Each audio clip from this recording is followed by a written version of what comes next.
सबसे पहले गौर से इनकी बात सुनो, ये क्या कह रहे हैं। जितना मेरी इज्जत का धजिया उड़ना था, जिसका उम्मीद नहीं था, वो सब क्रॉस हो गया। ये क्या कह रहे हैं।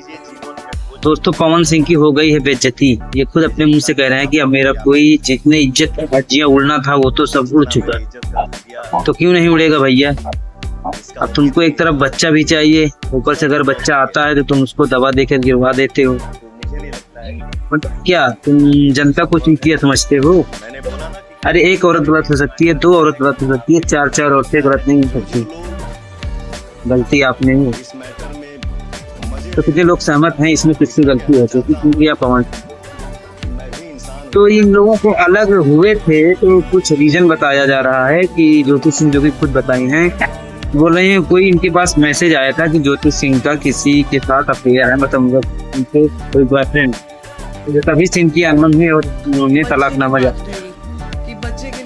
तो क्या बात सच है क्या गलत है ये तो हम नहीं जानते, लेकिन चलो अगर होगा भी तो, लेकिन वो रहे तो सही से रही है ना, इसमें गलती आपकी है।